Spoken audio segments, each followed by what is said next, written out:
मानवाच्या जीवनाचा पाया हा त्याच्या कर्मावर आधारलेला असतो. आपण जे पेरतो तेच उगवतं. चांगलं बोलणं, चांगलं वागणं आणि चांगलं विचार करणं हे सर्व चांगल्या कर्माच्या श्रेणीत येतं. आजच्या धावपळीच्या युगात माणूस यशाच्या मागे धावत असताना आपल्या कर्मांकडे दुर्लक्ष करत आहे. पण सत्य हे आहे की आपल्याला जे काही लाभते त्यामागे फक्त कष्ट नाहीत तर आपली कर्मही तितकीच महत्त्वाची भूमिका बजावतात. चांगले कर्म म्हणजे नुसतंच धार्मिक काम नव्हे, तर प्रत्येक कृतीतून निस्वार्थपणा, प्रामाणिकपणा आणि इतरांच्या भल्यासाठीचा प्रभाव प्रकट करणं. हेच खरे चांगले कर्म. कर्म म्हणजे कृती, पण ही कृती केवळ शरीराने केलेली नसते. ती आपल्या विचारांनी आणि भावनांनी देखील आकार घेत असते. आपण एखादी कृती करतो त्यामागे आपली भावना, हेतू आणि विचार असतात. जर आपली भावना पवित्र असेल, हेतू निस्वार्थ असेल आणि विचार सकारात्मक असतील तर ती कृती चांगली मानली जाते.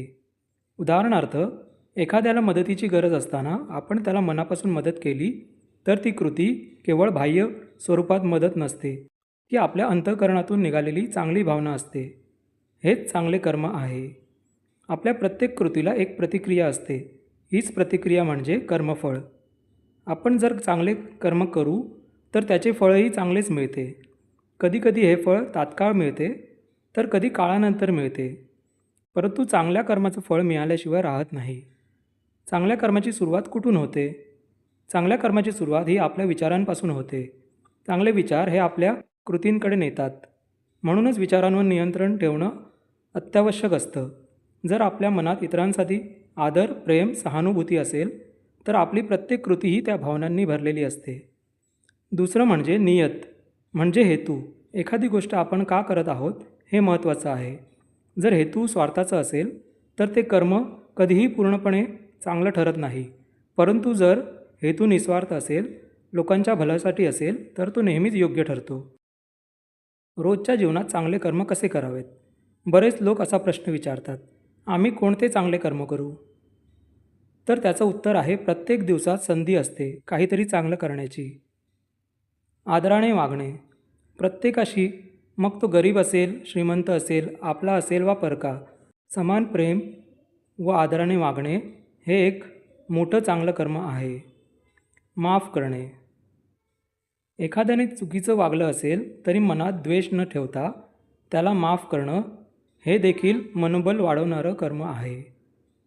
निसर्गाची सेवा वृक्ष लावणं, पाणी वाचवणं, प्राणी पक्ष्यांना अन्न पाणी देणं हे सर्व चांगल्या कर्मात मोडतं. ज्ञानाचा प्रसार करणे तुमच्याकडे असलेलं ज्ञान दुसऱ्यांना शिकवणं हे देखील एक महत्त्वाचं चांगलं कर्म आहे. स्वतःवर प्रेम करणं आणि स्वतःला सुधारणं हे ऐकायला स्वार्थी वाटेल, पण स्वतःचा विकास करणं म्हणजे समाजाच्या एका घटकाचा विकास करणं हे देखील चांगले कर्म ठरतं.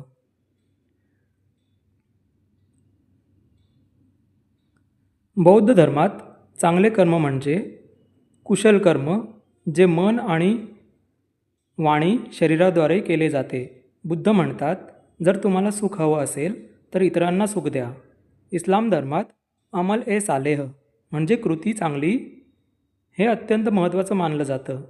गरिबांना मदत करणं, सत्य बोलणं, नम्र राहणे हे सर्व चांगले कर्म मानले जातात. ख्रिश्चन धर्मात प्रभू येशूने सांगितलं, प्रेम हाच सर्वात मोठा धर्म आहे. प्रेमाने वागणं, क्षमा करणं, दया दाखवणं हे सर्व चांगले कर्म आहेत. कर्मफळ म्हणजे कर्माचे फळ. जसं आपण एखादं बी पेरतो तसं त्याचं वृक्ष उगवतो आणि फळ मिळतं. पण हे फळ लगेच मिळेल याची हमी नसते. कधी वेळ लागतो, कधी ते वेगळ्या रूपात मिळतं. आपल्याला वाटतं की आपण चांगलं वागतो तरीही आपल्यावर संकट का येतात? पण त्या संकटांचा संबंध आपल्या भूतकाळातील कर्मांशी असतो. आणि आज जे चांगलं करत आहोत त्याचे फायदे पुढे जाऊन निश्चितपणे दिसतात. तसं त्याचा वृक्ष उगवतो आणि फळ मिळतं. पण हे फळ लगेच मिळेल याची हमी नसते. कधी वेळ लागतो, कधी ते वेगळ्या रूपात मिळतं. आपल्याला वाटतं की आपण चांगलं वागतो तरीही आपल्यावर संकट का येतात? पण त्या संकटांचा संबंध आपल्या भूतकाळातील कर्मांशी असतो. आणि आज जे चांगलं करत आहोत त्याचे फायदे पुढे जाऊन निश्चितपणे दिसतात. माणसात चांगले आणि वाईट दोन्ही प्रवृत्ती असतात. प्रसंगानुसार तो कोणता मार्ग निवडतो हे महत्त्वाचं ठरतं. वाईट कर्म तात्पुरते फायद्याचं ठरू शकतं, पण ते अंततः दुःखच देतं. चांगले कर्म कधी कधी कठीण वाटतं, पण त्याचं समाधान आणि फळ सुंदर असतं. एका उदाहरणावरून बघूया. दोन व्यक्तींना एकाच वेळेस संपत्ती मिळते. एक जण ती लोकांसाठी वापरतो, दुसरा फक्त स्वतःसाठी. काही काळाने त्याच्या नावाचं लोक आदराने घेतात. दुसऱ्याचं कोणीही लक्षात ठेवत नाही, कारण चांगल्या कर्माचा सुगंध काळाच्या मर्यादा ओलांडतो. एक चांगली कृती अनेक लोकांवर परिणाम करू शकते. तुम्ही एखाद्या गरीब विद्यार्थ्याला पुस्तकं दिलीत, त्याने शिक्षण घेतलं, पुढे मोठा माणूस झाला आणि इतर शेकडो विद्यार्थ्यांना मदत केली, तर त्या सर्वांच्या यशामागे तुमचं मूलभूत चांगलं कर्म असतं. चांगल्या कर्माची ही साखळी समाजात सकारात्मक बदल घडवते. म्हणूनच आपण समाजात चांगले कर्मांचे बीज पेरले पाहिजे. निष्कर्ष: चांगले कर्म हे कोणत्याही पैशातून विकत घेता येत नाही. ते आपल्या मनातून, विचारांतून आणि कृतीतून घडतं.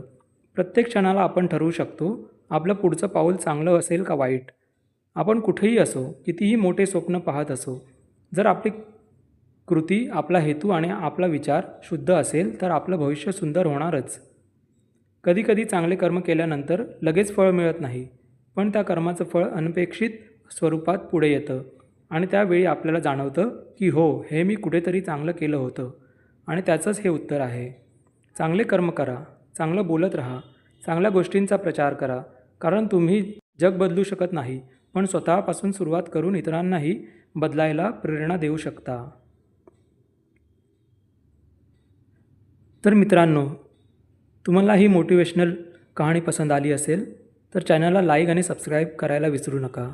लवकरच भेटू अशाच एक मोटिवेशनल कहाणीसोबत. धन्यवाद.